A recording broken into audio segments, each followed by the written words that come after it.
Hey everybody, welcome back to more of The Legend of Zelda, A Link to the Past. In the last episode, we beat the second dungeon and we continued on doing some side quests now that we have gotten the item from Dungeon 2. And in this episode, we're going to continue on doing a little bit of more side quests and maybe move on to the third dungeon. And we're going to start off by getting our fourth piece of heart here and adding another heart container to our arsenal. Let's go!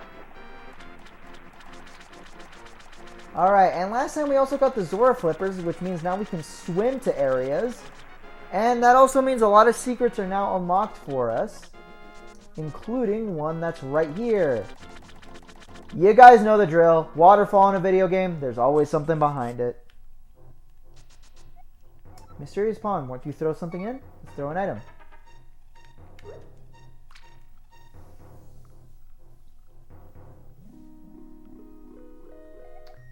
Hello there, did you drop this? I like an honest person. I will give you something better in return. And we get an upgraded boomerang. Or magical... Jeez, man. Jeez! Okay, let's throw another item. And this time, we're going to throw our shield in there.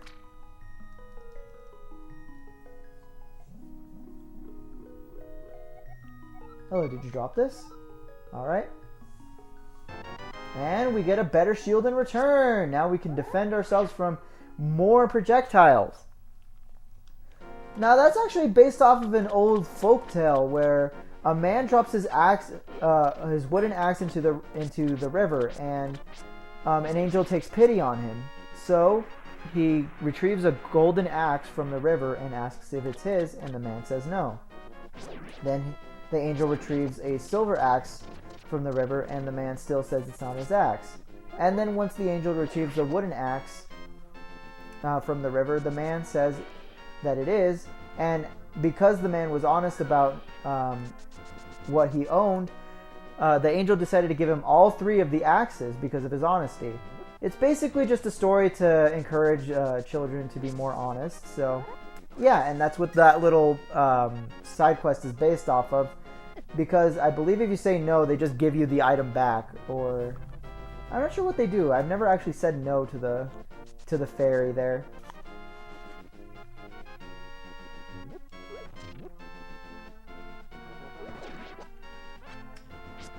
All right, let's see. I'm trying to think of what if there's any other major side quests that we can tackle right now before going up to the.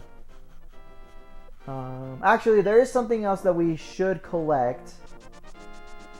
Gonna go do that right now. If I can not get hit by the if I cannot get hit by the blue soldier. Let's see, where am I going? Not the correct way, that's for sure. Jeez, man. Alright, let's go down this way instead.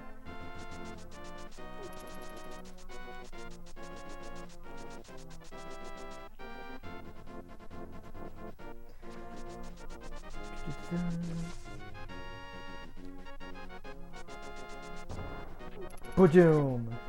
And I'm getting hurt. No, go away! Actually, we're gonna cross the bridge. It's probably a better idea.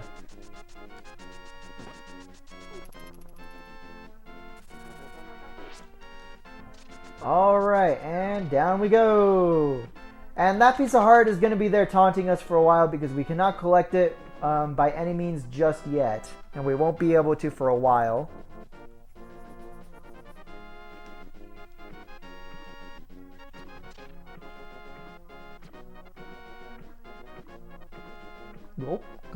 Go.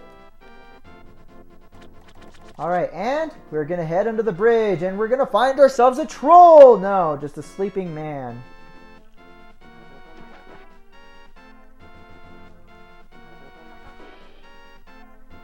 Yo, Link, you seem to be in a heap of trouble, but this is all I can give you. Alright, so we get a third bottle by doing that. And if you remember that I said there being 4 bottles, we're not going to be seeing the 4th bottle for quite a long time. That seems to be kind of a staple in the Zelda series where it's always, you get 3 bottles pretty much right away, and the 4th bottle is just unavailable until like almost the end game. It happens like that in this game, in Ocarina of Time, and the Wind Waker, and Twilight Princess. Pretty much every single Zelda game has that happen. I think the only exception will probably be Majora's Mask, if I can remember quickly. But then again, that game has 6 bottles and not 4.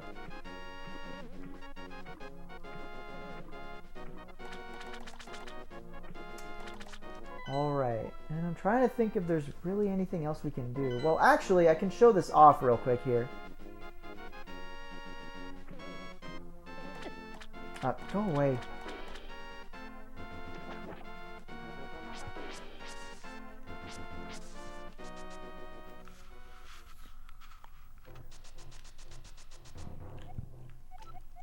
Pond of Happiness, we want to throw some rupees. Happiness increased 20 rupees. In total, your happiness is 20. You became happier by 1 step. For reference, you will have big trouble. So this is pretty much a wishing well here.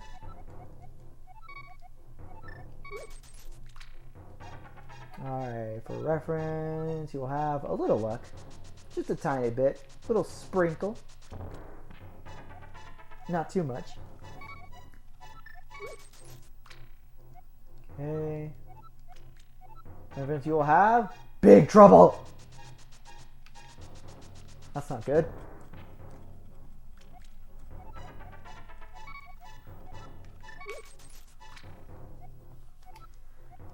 Okay, for reference, you will have big trouble. Jeez, man, come on.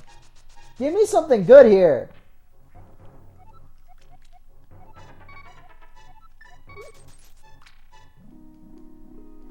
Alright, and after we throw 100 rupees, I will make your wish come true. We can increase our bomb storage or our arrow storage. Right now, our max for each is 10 bombs and 30 arrows. And it'll increase in increments of 5 each time. So we're going to carry 15 bombs at maximum. And I'm only going to do that once for right now, because we do need a lot of rupees to get that all upgraded to the max. It's not really necessary. I honestly don't really think it's that necessary to upgrade either of those inventories, but I'm going to do it just for the sake of 100%. The max you can upgrade to is 70 for the arrows and 50 for the bombs. And the last upgrade of each, instead of increasing it by 5, it'll increase it by 10. So you don't need to buy the last upgrade twice. You just need to buy it once, because it'll give you 10 instead of 5. Alright, and I'm trying to think if there's anything else we can really do right now, but I'm pretty sure that we're just going to have to move on to the next dungeon here.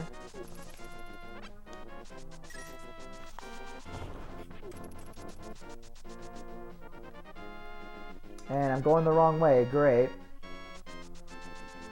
Yeah.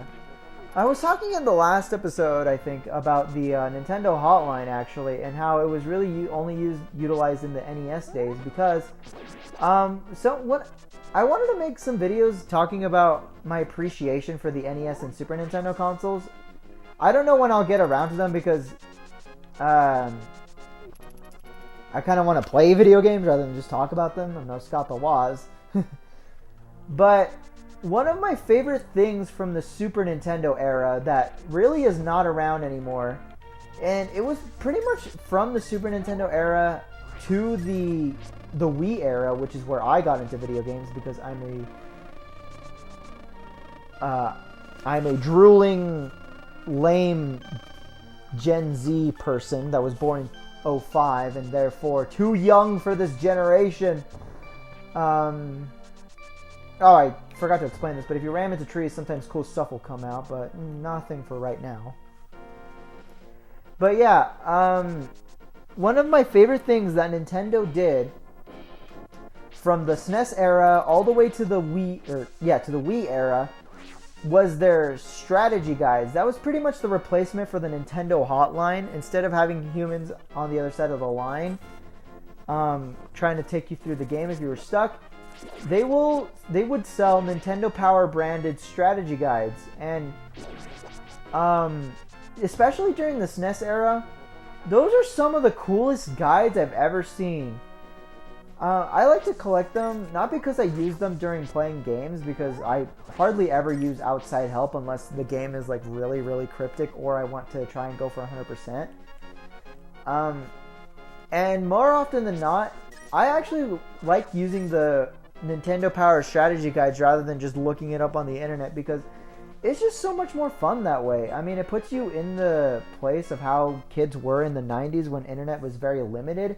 You couldn't really just look up the answer. You kind of had to either buy the strategy guide or call the hotline. Which again brings me back to the point of why is everybody so like, oh, you're not really playing the game if you use outside help. If back then, more likely than not, unless you had way too much time on your hands like me, you were probably just using outside help anyway, just in the form of buying a guide or freaking using the hotline. But yeah, oh yeah, you can't run with the old man here. I haven't been reading his text because I've been distracted, but pretty much he's stuck in the cave here and he needs to find his way out, so he's following you now. But yeah, the strategy guides are not only like have information about the game in them, but they also have like this cool little world building type of stuff. Like some of the Zelda strategy guides have more. I'll actually read the text this time. The missing maidens are still alive somewhere. I believe that a hero will rescue them. I wait for the day. These are dangerous times. I talk too much. Same here, buddy. Anyway, thank you for your kindness to an old man like me. I wanted to give you this. If you wander into a magical transporter, gaze into this mirror. And we get the magic mirror. One of the few items that's actually true to its name. And if you ever are in need of it, much like the witch in the potion shop, if you ever come up here to talk to this man, he will fully heal you. Yeah, but as I was saying, it kind of just adds like more character to the world that you're playing through, because like some of the Zelda guides have more backstory about the Hyrule that you're set in. The Earthbound strategy guide especially has like newspapers and brochures about the areas in the game that kind of are posing it as you're taking a vacation there, which is honestly super clever. And there's just a bunch of official art in those games that are only visible through the guides. And old Nintendo official art is some of my favorite art in general. I love looking at old Nintendo art for some reason. It's just so interesting to see how these characters were depicted whenever they weren't cut down to a bunch of pixels. But yeah, the Nintendo Power strategy guides are always some of my favorite things to not because I need help with the game or anything, but just to read on occasion. I myself own quite a few of them, mostly just Mario and Zelda ones, but I'd like to own quite a few more. I definitely would like to get the Earthbound Player's Guide one day, but sadly, the video game market is not at a good place for me to get it right now. Anyways, you want to drop down to this hole here because there is yet another piece of heart waiting at the end of this cave here.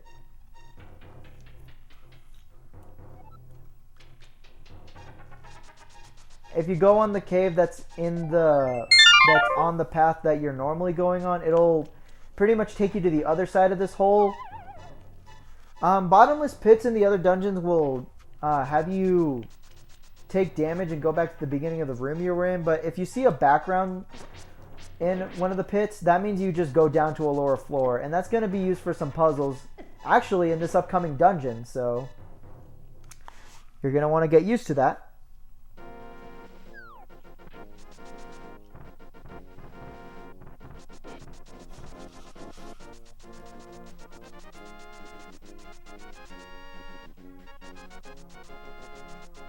Alright, and here we go. And there's nowhere really else to go here besides... Ooh, what is this? Maybe it's the main gimmick of the game. Let's do this!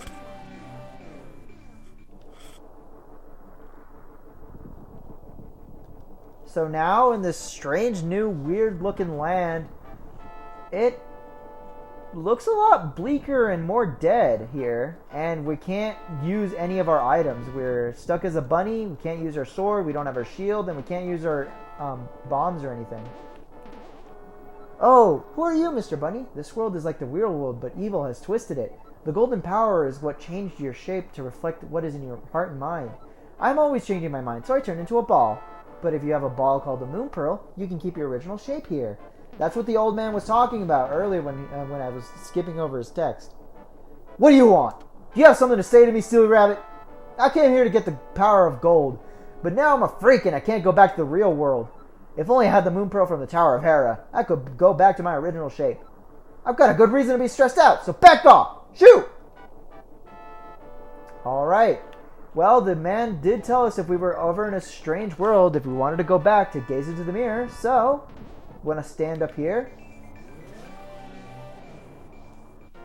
And we are now back to reality. And we get another piece of heart that's just sitting there, really. And, well, we traversed Death Mountain, which I don't even think I ever mentioned that we were on Death Mountain, but yeah. We traversed Death Mountain, and we made it here to the third dungeon. I think that's going to be good for this episode. Next time on The Legend of Zelda: A Link to the Past, we're going to continue on and do the third dungeon and see what else we can do afterwards. See you guys next time.